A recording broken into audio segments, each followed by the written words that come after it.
Your brain is the most powerful weapon in the world. Your brain is the only thing you have when you're going through depression, when you're going through hard times, when you're going through death, real life shit. You're alone. You're alone. You may have a shrink you're going to, you may have a best friend you're going to, but there's 24 hours in the day where you're alone in this brain. And your brain is talking to you in all kinds of ways. And it wants to control you and pull you in these different pockets. If you can't control your own brain and your brain controls you, you got to tell your brain where you want to go and how you want to go and how you want to get there. You got to control it. If not, it's over. It's over. You got to shut off technology. Yeah, I go here. I call it the dark room, where you're alone. No cell phones, no music, no TVs, no computers. You by yourself. Very few people want to be alone anymore. They want to be around noise and people, and you can't think. Be alone. Go to that dark space.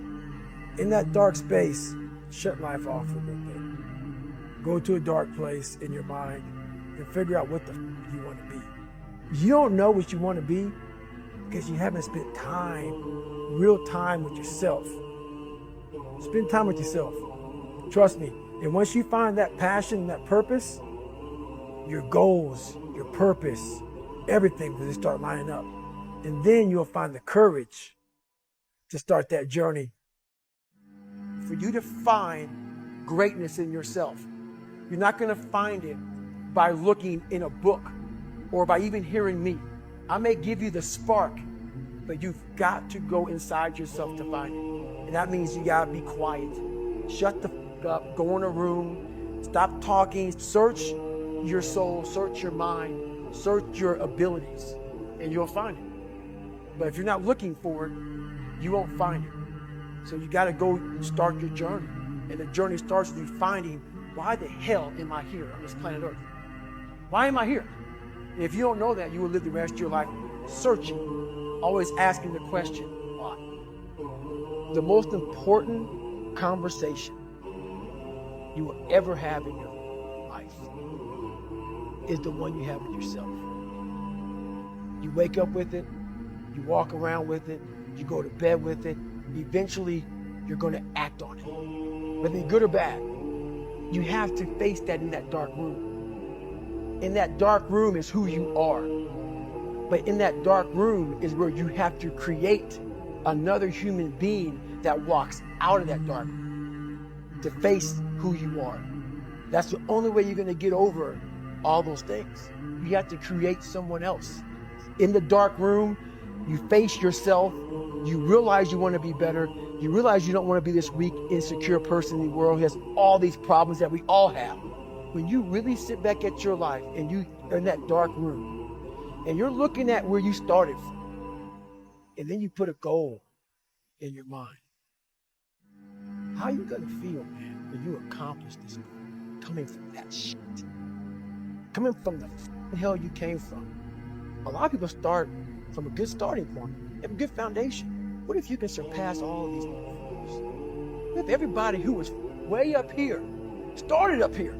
And you started with no legs. You had to grow legs to even start walking, and then crawling, and then running. And then you start passing people with all this given to them. I had to use all this negative shit that was making me weak and horrible as a person. I had to use this as power that now fueled me. I had to flip it on its head and say, hold up. This might be exactly what I need. The darkness is exactly what I need. It's how you look at your situation. So many people that have the ability and just refuse to get off that couch. Refuse to study a few more hours. Refuse to go deeper, to go further. And that's where I gain the advantage. It's so easy to be great nowadays, my friend, because most people are weak. Most people don't want to go to that extra mile. Most people don't want to find that extra because it sucks. It's miserable. It's lonely.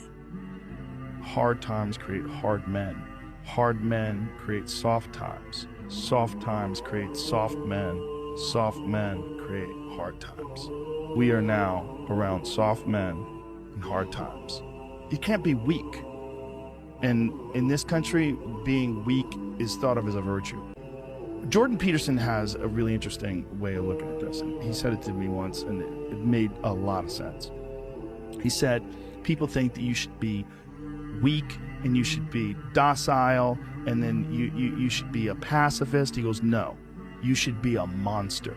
He said, you should be a monster, you should be ruthlessly ambitious, and then learn how to control it. And it's that old expression, it's better to be a warrior in a garden than a gardener in a war. It's an old expression, but it makes sense, because it doesn't mean that you can't be kind if you're strong, but it does mean you can't be strong if you're weak.